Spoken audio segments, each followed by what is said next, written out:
Hello students, welcome to my channel. आज हम exercise 8.1 का क्वेश्चन नंबर 6 करेंगे, जिसमें दिया हुआ है कि diagonal AC of a parallelogram ABCD is bisecting angle A।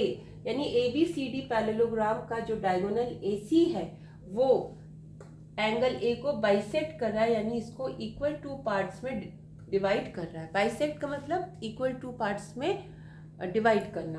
तो ये दोनों पार्ट्स इक्वल गिवन है, तो इसको हम 1 और 2 लिख लेते हैं। मीन्स आपको मालूम है 1 और 2 इक्वल है, आपको पता लगाना है। Means you have to show that, आपको बताना है कि it is bisecting C also.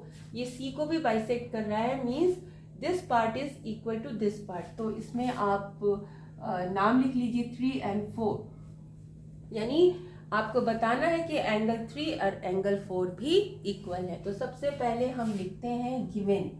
Given में जो क्वेश्चन में दिया होता है उसको लिखते हैं। लिखा हुआ diagonal AC of a parallelogram ABCD, यानी कि पैरेललोग्राम गिवन है जिसका नाम क्या है ABCD।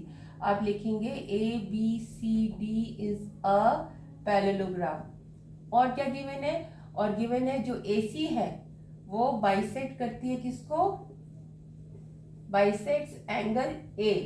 देयरफॉर जो एंगल 1 है वो इक्वल्स टू एंगल 2 है। इतना आपको पता है, ठीक है। आपने लैंग्वेज में भी लिख लिया, स्टेटमेंट में भी लिख लिया, और इसको इस तरह से भी शो कर दिया। आपको बताना है कि जो ये AC है वो C को भी इक्वल पार्ट्स में डिवाइड करती है, यानी आपको बताना है कि 3 और 4 ये दोनों भी इक्वल है। तो यहाँ पे लिखेंगे टू प्रूफ। क्या प्रूव करना है? आपको प्रूव करना है, फर्स्ट पार्ट में प्रूव करना है कि एंगल 3 इक्वल्स टू एंगल 4, और सेकेंड पार्ट में आपको क्या प्रूव करना है कि ABCD इज अ रोम्बस। अब रोम्बस क्या होता है? रोम्बस भी एक पैरेललोग्राम है, बट इसकी ऑल साइड्स क्या होती है? इक्वल होती है। यानी कि आपको बताना है कि AB equals to BC equals to CD equals to AD, यानी कि AB, BC, CD and AD ये चारों इक्वल है। और करके भी लिख सकते हैं ABCD इज अ रोम्बस। ठीक है, तो अब हम फर्स्ट पार्ट करते हैं। फर्स्ट पार्ट के लिए हम देखेंगे जो एंगल 1 है वो किसके इक्वल होगा? एंगल 3 के इक्वल होगा। क्यों? ये ऑल्टरनेट एंगल है। कैसे ऑल्टरनेट एंगल हुआ? क्योंकि ये एक पैरेललोग्राम है, तो ये साइड इसके पैरेलल है। तो जब दो लाइंस पैरेलल होती हैं और उनको कोई तीसरी लाइन इस तरह से कट करती है या इंटरसेक्ट करती है, तो एक इस तरफ, मतलब ट्रांसवर्सल लाइन के एक इधर और ट्रांसवर्सल लाइन के दूसरी तरफ जो एंगल्स बनते हैं, इनको हम क्या कहते हैं? ऑल्टरनेट एंगल्स कहते हैं। क्योंकि ये दोनों एंगल्स इंटीरियर पार्ट में है, मीन्स जो लाइंस है उसके अंदर की तरफ है, इसीलिए इन्हें इंटीरियर ऑल्टरनेट एंगल्स कहते हैं। और इंटीरियर ऑल्टरनेट एंगल्स इक्वल होते हैं, मीन्स एंगल 1 एंगल 3 के क्या होगा? इक्वल होगा। तो आप लिखेंगे AB is parallel to CD and AC is transversal। वो कैसे हुआ मैंने आपको अभी शो किया था। AB एंड CD जो है वो क्या है? पैरेलल है। तो पैरेलल क्यों है? क्योंकि ABCD क्या है? ABCD इज अ पैरेललोग्राम, इसीलिए AB एंड CD पैरेलल हो गए। Therefore angle 1 equals to angle 3। क्यों? आप लिखेंगे alternate angles, alternate interior angles.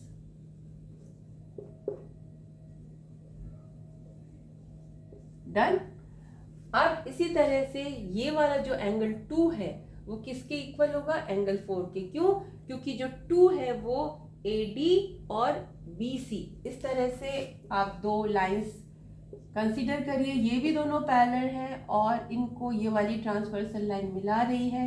तो ये ट्रांसवर्सल लाइन इस पैरेलल लाइन के साथ ये वाला एंगल बना रही है, यानी 2, और ये वाली ट्रांसवर्सल लाइन दूसरे पैरेलल लाइन के साथ ये एंगल बना रही है, यानी कि 4।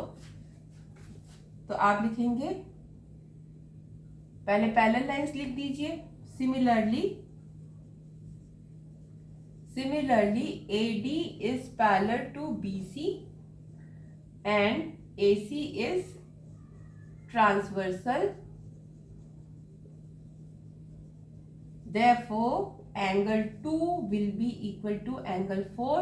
क्यों? क्योंकि ये भी alternate इंटीरियर एंगल्स है, इंटीरियर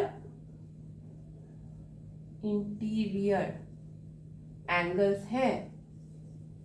इतना होप आपको समझ में आ गया होगा कि किस तरह से दो पैरेलल लाइंस हैं और एक ट्रांसवर्सल लाइन है, तो उनकी वजह से ये दोनों एंगल्स, यानी एंगल 1 3 के, एंगल 2 एंगल 4 के।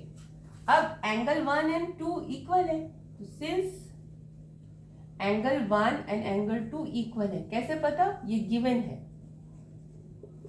तो एंगल 1 की जगह हम क्या लिख सकते हैं? एंगल 3, क्योंकि एंगल 1 3 के बराबर है। और एंगल 2 की जगह हम क्या लिख सकते हैं? एंगल 4, क्यों? क्योंकि एंगल 2 4 के इक्वल है, तो इसकी जगह मैंने 4 लिख दिया। देयरफॉर एंगल 3 एंगल 4 के इक्वल होगा। देयरफॉर जब ये 3 एंड 4 इक्वल हो जाएंगे, it means AC bisect C also. आपका पहला ये जो पॉइंट है वो प्रूफ हो गया। Therefore, AC bisects angle C also. Hope आपको फर्स्ट पार्ट समझ में आ गया होगा। अब सेकेंड पार्ट में हमें प्रूव करना है कि ABCD is a rhombus. Rhombus prove करने के लिए आप को सारे साइड्स इक्वल प्रूव करने हैं, ठीक है? तो अभी आपने क्या प्रूव किया था? आपके पास था एंगल 1 इक्वल्स टू एंगल 2, ठीक है? और एंगल 1 की जगह आपने एंगल 3 इक्वल्स टू एंगल 4 कर दिया था, ठीक है? अब एंगल 1 इक्वल्स टू एंगल 2 आपने लिखा। एंगल 1 किसके बराबर था? 3 के। तो हम इस एंगल 1 की जगह एंगल 3 लिख देते हैं। और एंगल 2 किसके बराबर था? 4 के। तो ये एंगल 2 है वो एंगल 4 के इक्वल हो गया। तो इस यहाँ पर ऐसे ही लिखा रहने दीजिए। तो this implies that angle 1 equals to angle 2 equals to angle 3 equals to angle 4, यानी चारों एंगल्स ये इक्वल हो गए। यहाँ पे सिंस लगा दीजिए, यानी since angle 1 equals to angle 2, कहाँ से पता चला? गिवन है। एंगल 3 इक्वल्स टू एंगल 4 कैसे प्रूव किया आपने? प्रूव्ड, ठीक है?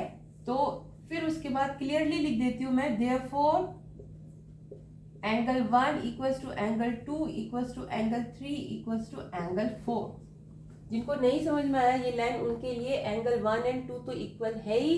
हमने प्रूव किया था जो एंगल 1 है वो 3 के इक्वल था, तो हमने एंगल 1 के साथ 3 भी लिख दिया। फिर हमने प्रूव किया था जो एंगल 2 है वो 4 के इक्वल है, यानी 2 के साथ हमने 4 भी लिख दिया। तो इस तरह से ये चारों इक्वल हो गए। अब हमें प्रूव क्या करना है? हमें प्रूव करना था साइड्स। तो हम एंगल की हेल्प से साइड्स को इक्वल प्रूव करेंगे। कैसे? अगर किसी ट्राइंगल में एंगल्स इक्वल होते हैं तो उन इक्वल एंगल्स के सामने के जो साइड्स होती हैं वो भी क्या होती हैं? इक्वल होती है। Means the sides opposite to equal angles are equal. तो हम इसमें ले लेते हैं इन ट्राइंगल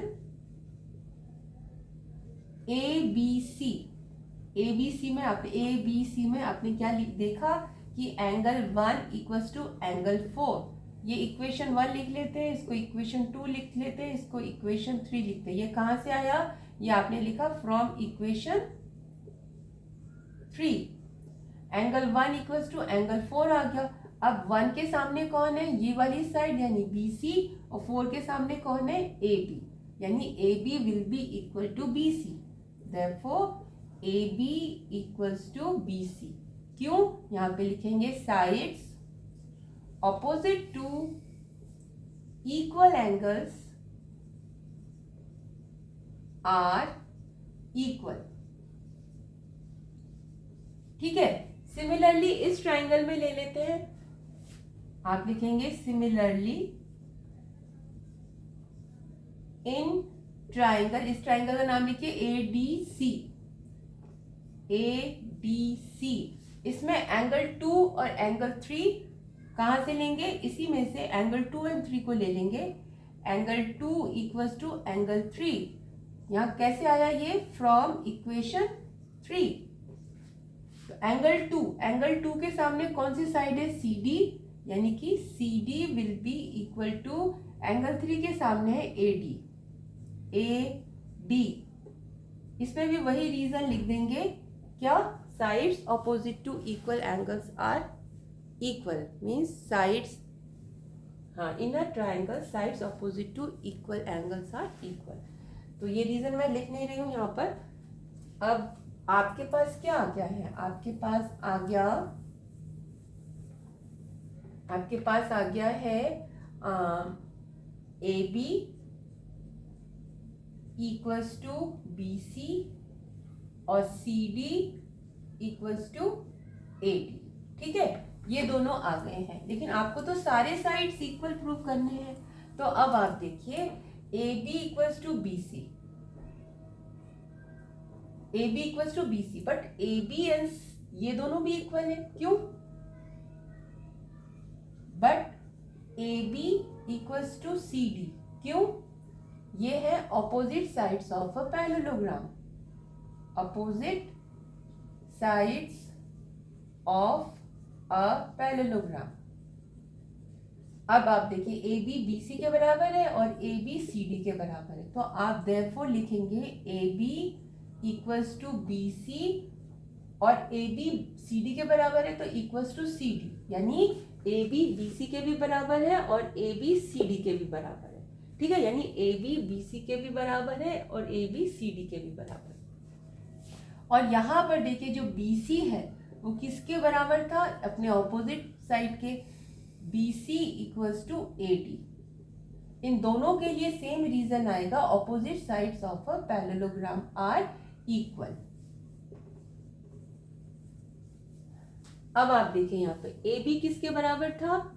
AB बराबर था BC के और AB CD के भी बराबर है, और BC CD के बराबर तो है ही, BC जो है वो AD के बराबर भी है, यानी जो BC है उसको हम AD के बराबर भी लिख देंगे, BC AD के बराबर है। ठीक है, और AD CD के भी बराबर है, तो CD के बराबर AD भी है, BC के बराबर भी AD है। तो इस तरह से चारों साइड्स क्या हो गई? इक्वल हो गए। जब चारों साइड्स इक्वल हो गए तो वो क्या बन गया? Rhombus. Therefore ABCD is a rhombus. तो होप समझ में आया होगा, टफ नहीं है, कुछ भी प्रॉब्लम नहीं है। फिर से देख लीजिए, जल्दी से मैं समराइज कर देती हूँ, क्योंकि ये दोनों पैरेलल है, ये ट्रांसवर्सल है, therefore this will be equal to this, alternate interior angles. Similarly 2 and 4 will also be equal, alternate interior angles. Since 1 and 2 are equal, therefore 3 and 4 will also be equal. Rhombus prove करने के लिए हम क्या करेंगे? हमने ये prove कर दिया कि एंगल 1 and 2 and 3 and 4 ये चारों ही इक्वल होंगे। उसमें से हमने ट्राइंगल सेलेक्ट किया और इसके दो जो एंगल्स हैं उनको इक्वल शो करते हुए इनके सामने के साइड्स को इक्वल दिखा दिया, तो ये और इसके इक्वल हो गया। सिमिलरली इस ट्रायंगल को लिया, इसमें 2 and 3 को इक्वल शो किया।